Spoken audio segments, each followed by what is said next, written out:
En esta presentación vamos a iniciar el análisis de la inflamación de la asignatura de Fisiopatología para el segundo año de Tecnología Médica, Facultad de Medicina, Universidad de Chile. Les habla Inés Peper.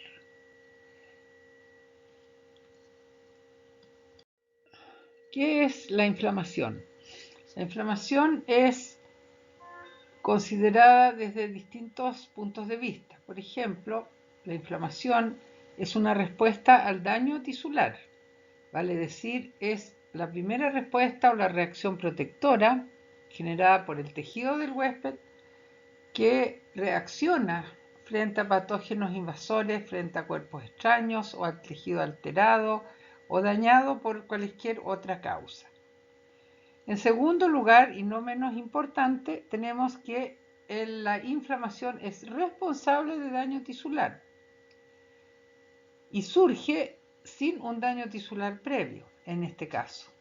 La inflamación aguda, entonces, es responsable de provocar daño tisular de distinta intensidad debido a que se montan respuestas inmunológicas adaptativas frente a elementos inocuos que no producen daño, y esas respuestas inmunes provocan un daño tisular importante en algunos casos.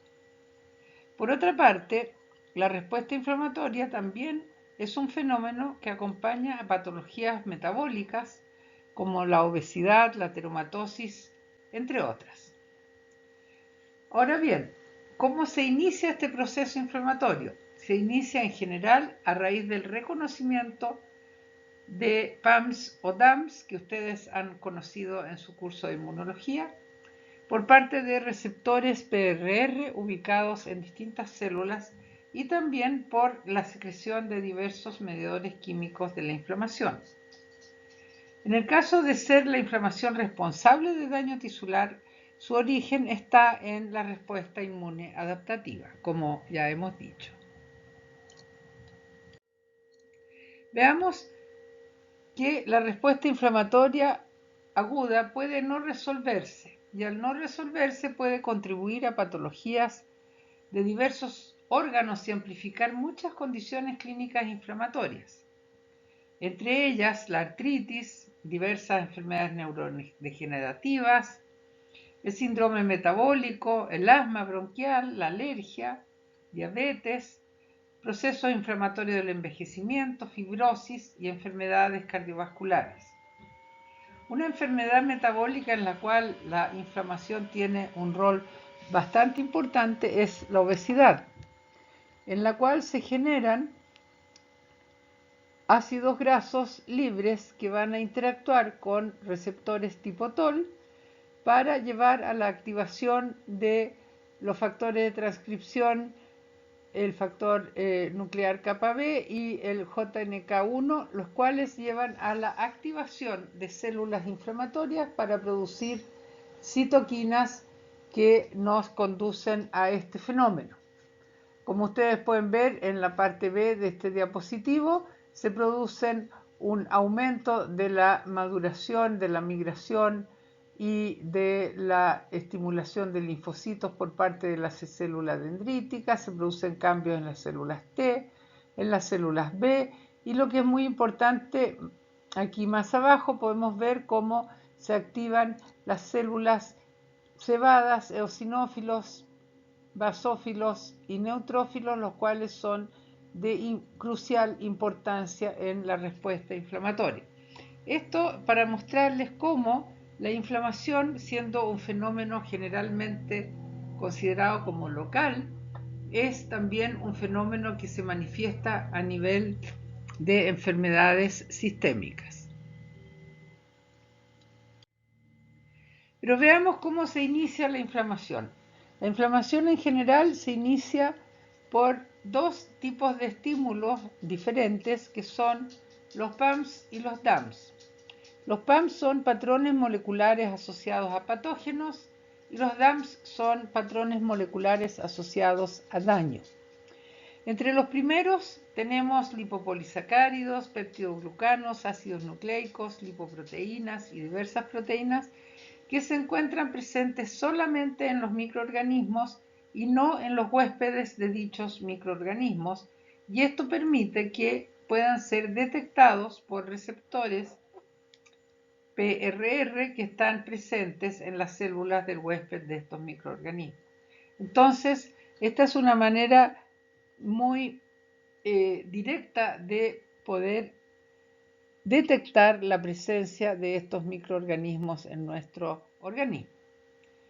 Y aquí vemos a estas distintas moléculas unidas a las membranas de bacterias, de hongos, de micobacterias, y también están presentes en los virus y en general en todos los microorganismos. Los DAMPs, en cambio, son sustancias que se desprenden de células que están estresadas o de células que están dañadas o que están muertas en un proceso de necrosis, y estas moléculas que son derivadas del DNA, del ATP, del ácido úrico, son captadas también por los PRR ubicados en diversas células del organismo. Y este es el estímulo inicial para que comience todo el proceso inflamatorio. Ahora bien, ¿quiénes son los que directamente producen los cambios necesarios para que el proceso inflamatorio ocurra? Son las distintas citoquinas proinflamatorias. ¿Y cómo surgen estas citoquinas proinflamatorias? A raíz de la interacción de los PAMs que hemos nombrado y los DAMs que hemos nombrado con los PRR, que están señalados aquí como TLR4, y a través de una serie de moléculas transductoras que van ampliando y llevando la señal hacia el núcleo, se van a activar factores de transcripción que van a transcribir citoquinas proinflamatorias y especialmente interferón beta y también genes inducibles por interferón. Entonces, las citoquinas proinflamatorias, que son las que van a ir a estimular a las células endoteliales, a las células cebadas, a los polimorfos nucleares neutrófilos y en fin a todas las células inflamatorias, estas citoquinas surgen entonces a raíz de esta estimulación y esta vía de señales que les he nombrado. Entre las citoquinas proinflamatorias más importantes tenemos el factor de necrosis tumoral alfa, la interleuquina 1 beta y otras más que están nombradas en este diapositivo. En este dibujo se observa un resumen de todos los elementos o casi todos los elementos que participan en la respuesta inflamatoria y cómo interactúan entre ellos. Vemos que surge la estimulación por medio de PAMs o de DAMs hacia células inflamatorias que conducen hacia la fagocitosis y la muerte del agente injuriante o la eliminación del tejido dañado.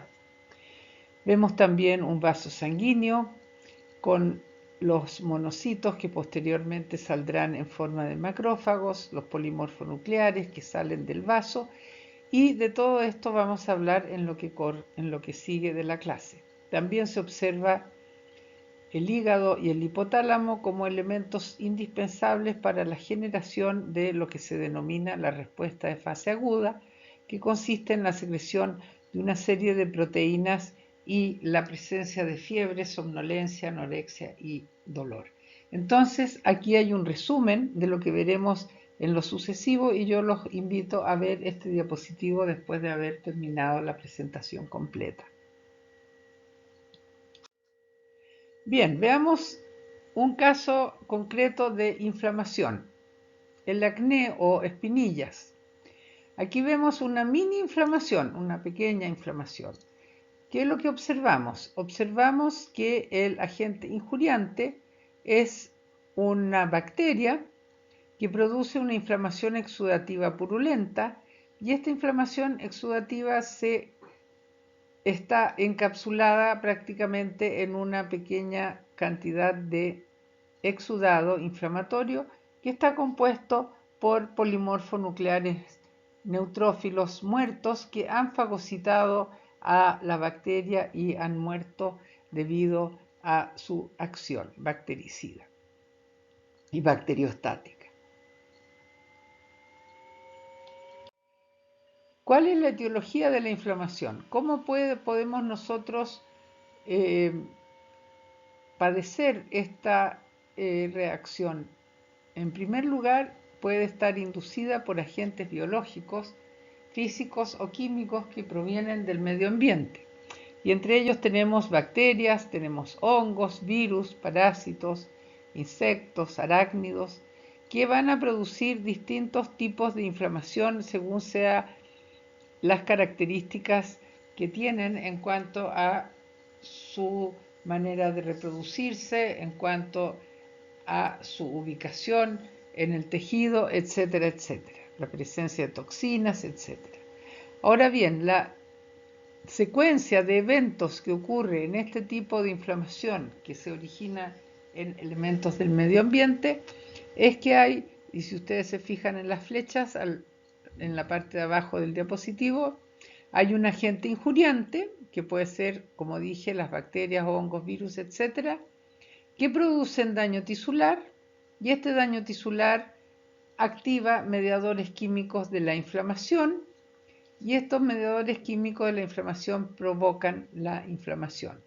Ahora, ¿cómo produce el agente injuriante el inicio de esta inflamación? A través, como hemos dicho, de la presencia de PAMs y de DAMs y de mediadores químicos de la inflamación.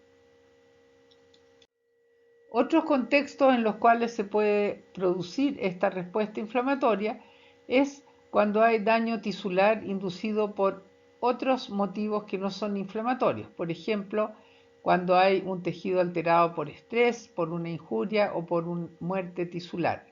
Como ejemplo podemos hablar del infarto al miocardio que está señalado acá, donde estas células muertas a través de DAMS van a estimular la secreción de citoquinas proinflamatorias. Lo mismo ocurre en el caso de que existan células cancerosas en el tejido.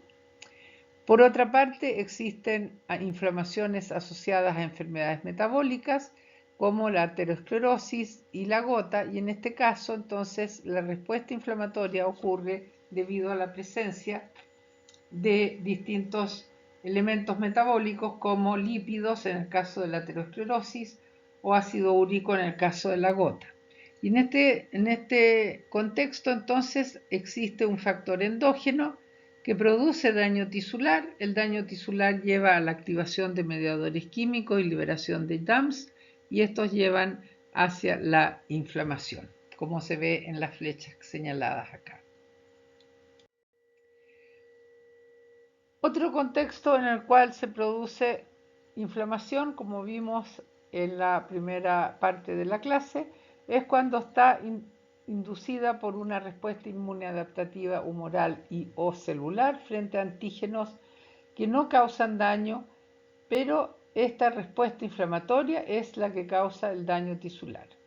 Ahora, si el antígeno que provocó esa respuesta inmune, que a su vez provocó el daño, a través de la inflamación, es del medio ambiente, vamos a hablar de hipersensibilidad, y si es propio, vamos a hablar de enfermedad autoinmune. Ambas situaciones patológicas las han visto ustedes en su curso de inmunología. En este caso, entonces, hay un antígeno. Si miramos las flechitas, hay un antígeno que produce una respuesta inmune adaptativa que activa complemento y citoquinas. Estas conducen hacia la inflamación y la inflamación produce el daño tisular. Como ustedes pueden apreciar, aquí la secuencia que hay en las flechas es diferente. Ahora bien, siempre hay una relación entre la inflamación y la respuesta inmune adaptativa. Tenemos que se produce un daño tisular que conduce a la inflamación, y a raíz de esta respuesta inflamatoria se produce fagocitosis del agente injuriante, el cual presenta a la respuesta inmune adaptativa los antígenos correspondientes al microorganismo o al tejido, para que la respuesta inmune adaptativa potencie la inflamación agregándole elementos específicos a ella. A raíz de la fagocitosis se produce la eliminación del agente injuriante y posteriormente procede la reparación. Ahora, la inflamación, como dije, es esencialmente un fenómeno local. Sin embargo, suele presentar efectos sistémicos tales como fiebre, cefalea, anorexia, malestar general, y si miramos la sangre de la persona afectada por un proceso inflamatorio, vamos a ver que hay un aumento en el número de los leucocitos, un aumento con desviación izquierda, y hay también la presencia en la sangre de proteínas de fase aguda que tienen también un rol en el proceso inflamatorio mismo. Ahora bien, el exudado es patognomónico de la inflamación. ¿Qué quiere decir esto? Quiere decir que el exudado es un componente necesario e imprescindible para que podamos hablar de inflamación. Es un tipo de edema que está compuesto por plasma y células debido a un aumento en la permeabilidad vascular. El exudado entonces es un tipo particular de edema. ¿Y qué es lo que es un edema? Un edema es la acumulación de líquido en los tejidos o cavidades corporales que está causado por mecanismos relacionados con diversas cosas, por ejemplo, con el flujo de sangre, con la composición del plasma, con la pared vascular y el tejido adyacente, etc. ¿Qué otros tipos de edema conocemos además del exudado? Conocemos el transudado, que se debe a la retención renal de sodio y agua, o bien al aumento de la presión hidrostática intravascular, o bien a la reducción de la presión oncótica del plasma. El linfedema se debe a la obstrucción del drenaje linfático y es otro tipo de edema. Y finalmente tenemos el edema angioneurótico, que se debe a alteraciones en la regulación de mediadores vasoactivos. El transudado entonces es un infiltrado de plasma que contiene pocas células o ninguna y que no contiene proteínas plasmáticas grandes como el fibrinógeno. Se parece al suero y no coagula. En esta fotografía podemos ver en las piernas de esta persona la presencia de un exudado. Por ejemplo, si una persona de la tercera edad está, por ejemplo, parada durante mucho rato, se le hinchan las piernas, se le hinchan los tobillos.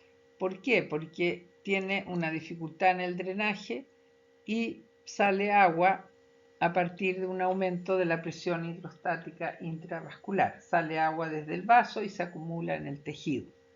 Si esa señora llega a su casa y pone las piernas en alto, ese transudado va a volver a desaparecer. El linfedema tiene la misma composición del líquido intersticial y se manifiesta en algunos casos, por ejemplo, cuando hay una obstrucción de los linfonodos que drenan una extremidad, como es el caso de el cáncer de mama con metástasis ganglionar, se produce hinchazón en las manos debido a que el tejido no es drenado de manera conveniente. Otro tipo de edema es el edema angioneurótico, que tiene unas pocas proteínas, pero hay un leve aumento de la permeabilidad, y esto es porque faltan reguladores de los mediadores químicos. En este diagrama vemos entonces, en condiciones normales, hay una presión hidrostática determinada y una presión coloidosmótica determinada que mantiene el agua y las proteínas plasmáticas constantes en la circulación sanguínea. Cuando hay un aumento en la presión hidrostática, por ejemplo por obstrucción del flujo de salida venoso, entonces va a salir agua, sale líquido y se produce un transudado. También lo mismo ocurre cuando hay una reducción en la presión coloidosmótica, menor síntesis de proteínas.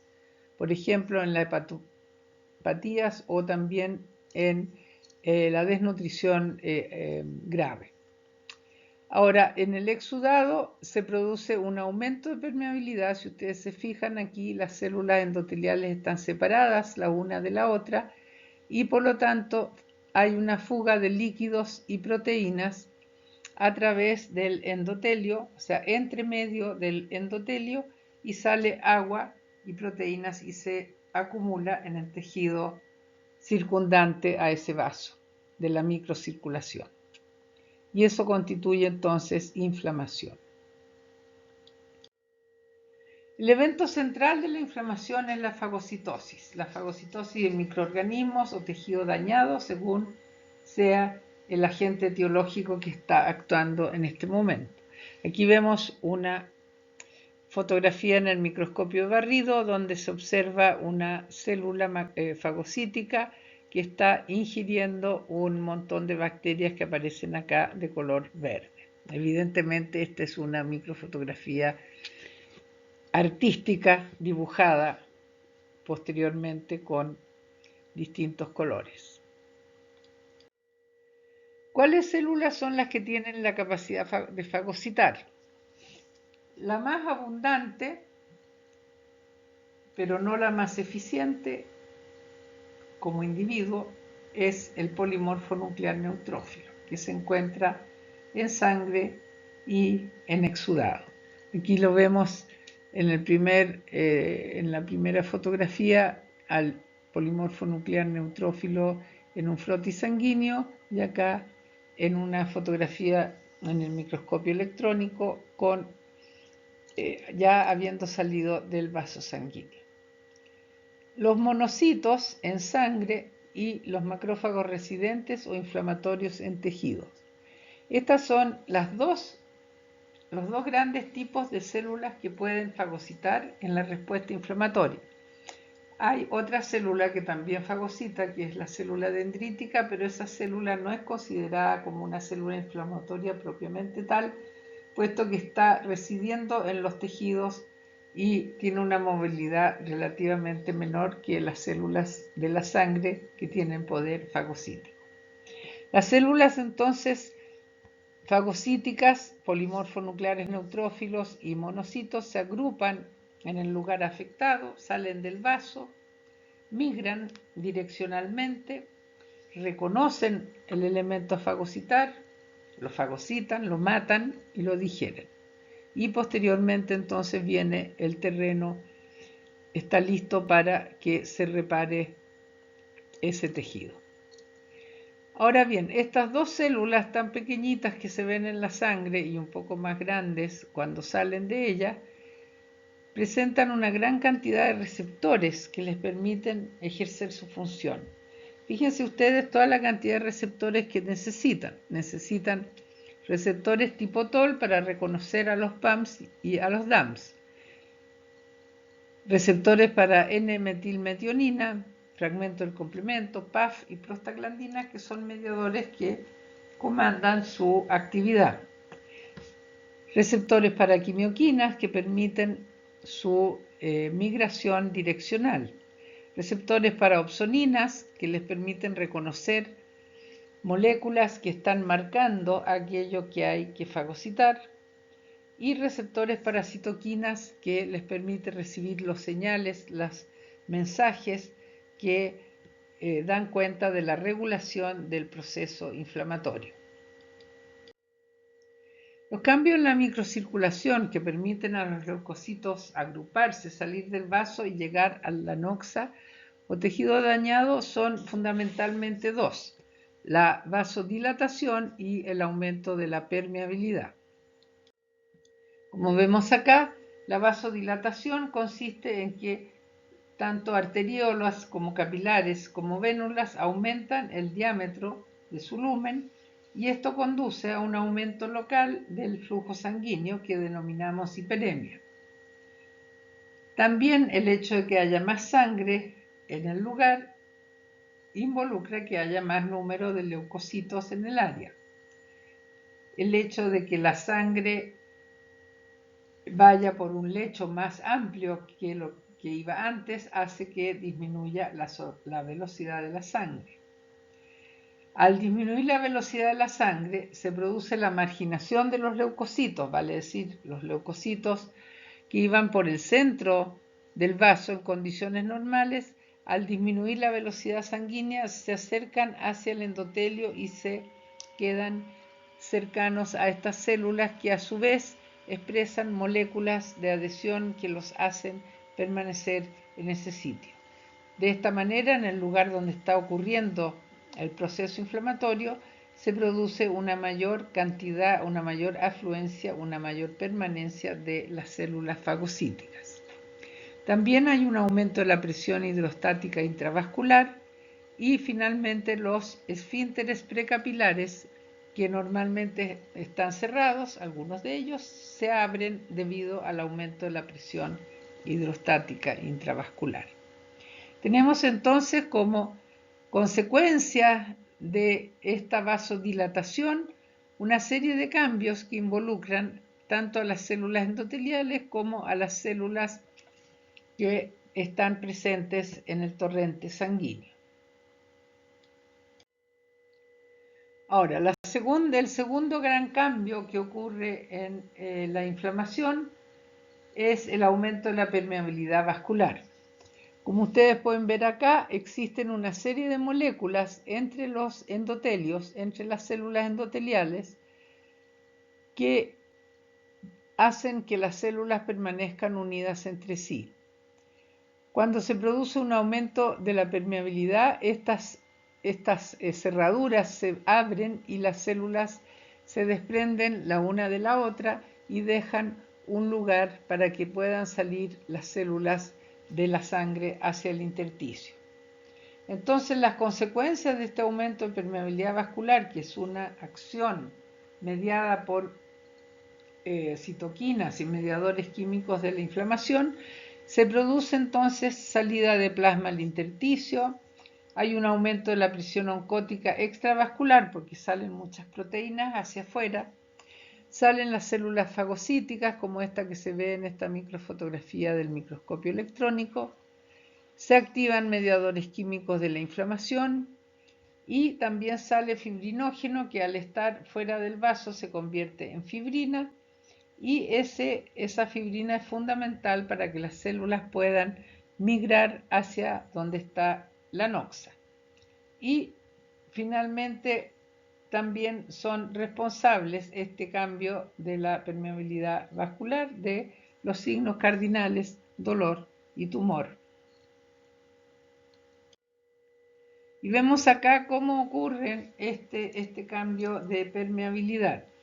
En primer lugar, y lo que más frecuentemente ocurre en las vénulas, pero también en arteriolas, se produce una separación de las células endoteliales entre sí para que pueda salir el plasma y los polimorfos nucleares neutrófilos, tal como se muestra en la figura B.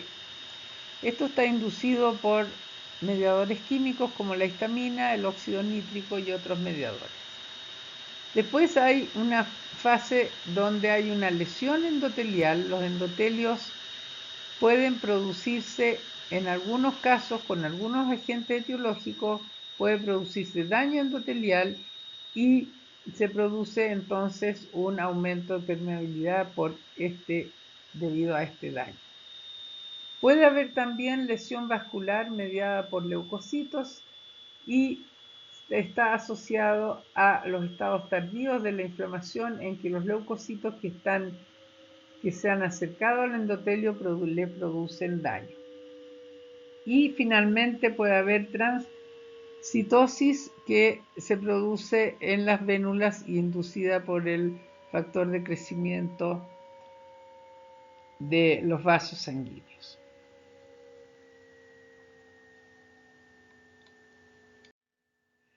Entonces, para resumir, tenemos que en la microcirculación, las arteriolas, los capilares y las vénulas, y se produce la dilatación arteriolar que nos lleva a hiperemia.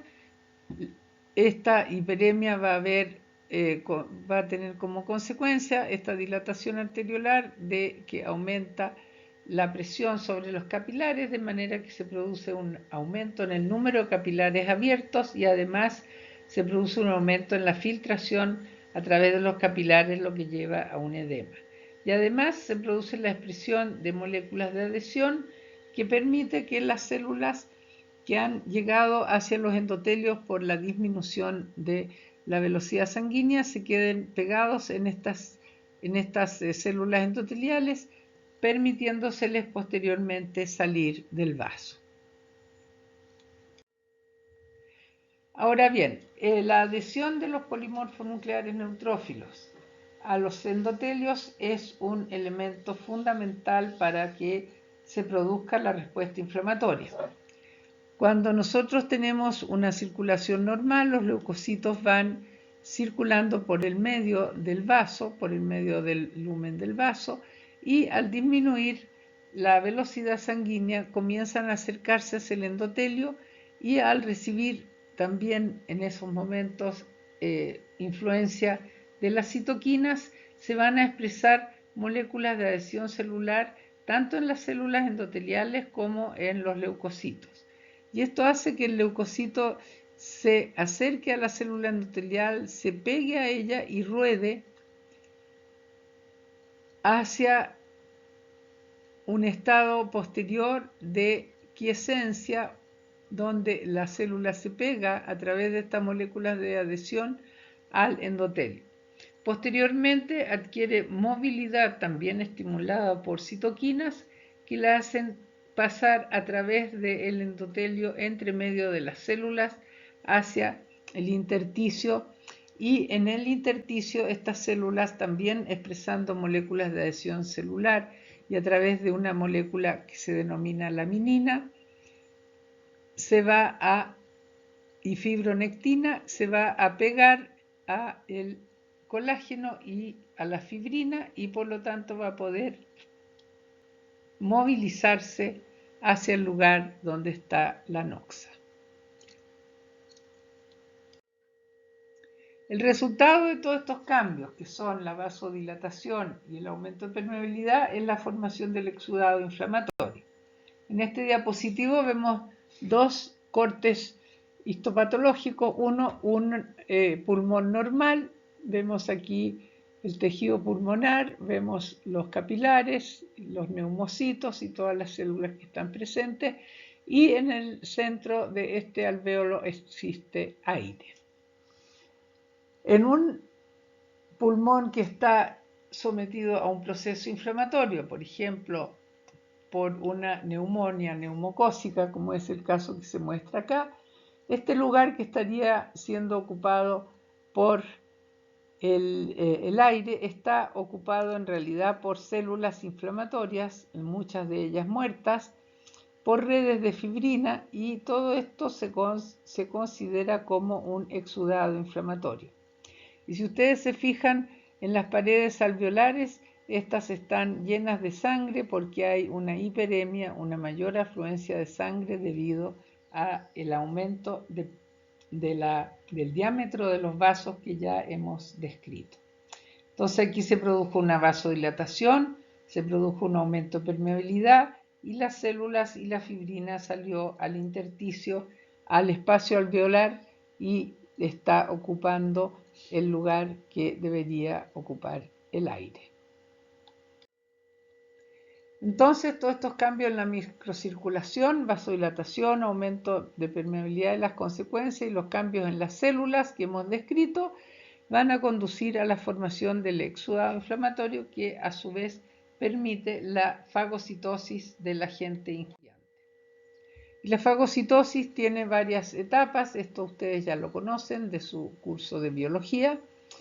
El microorganismo se adhiere al fagocito, el fagocito emite pseudopodios, lo ingiere, lo incorpora en una vacuola fagocítica, a la cual se agrega un lisosoma para formar el fagolisosoma, y posteriormente el microorganismo es digerido y se expulsa los restos.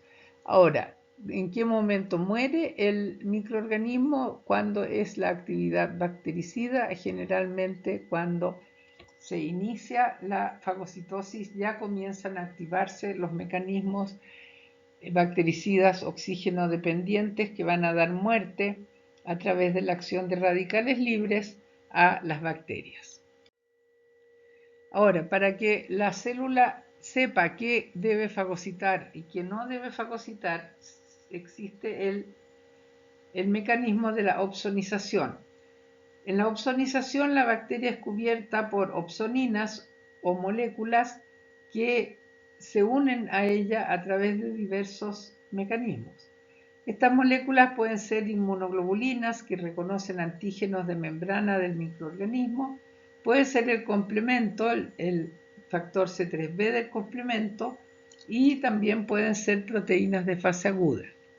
Ahora, el fagocito tiene receptores para la opsonina que cubrió a la bacteria, aquí de color verde la bacteria, de color rosado la célula.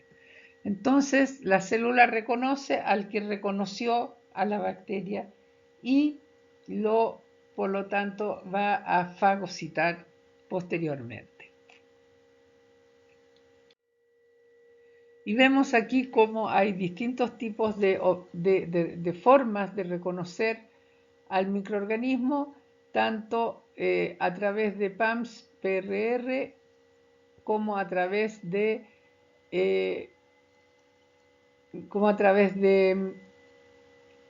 opsoninas, como es lo que se muestra aquí en la parte inferior de esta célula.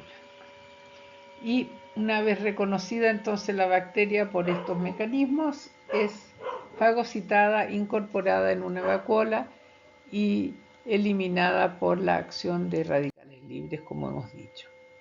Entonces, en la mediación de la fagocitosis participan PAMS, que se nombran acá, opsoninas, que también se nombran, y DAMS. Finalmente, en la inflamación, que es consecuencia de una respuesta inmune adaptativa frente a antígenos exógenos o endógenos, hipersensibilidad y enfermedad autoinmune respectivamente, tenemos la secuencia de eventos similar a la que hemos descrito anteriormente, pero esta vez gatillada por elementos relacionados con estos antígenos. Entonces hay una activación de mediadores químicos, hay una vasodilatación, aumento de permeabilidad, salida de plasma, aumento de la presión oncótica extravascular, apertura de capilares, hiperemia, vasodilatación, disminución de la velocidad de la sangre, etc. Y los eventos que ocurren son exactamente los mismos que están ocurriendo cuando el gatillo de la respuesta inflamatoria es la presencia de un microorganismo o de un tejido dañado. Pero en este caso el exudado inflamatorio que se forma es responsable del daño tisular. O sea, aquí no partimos del daño tisular, sino que terminamos en el daño tisular.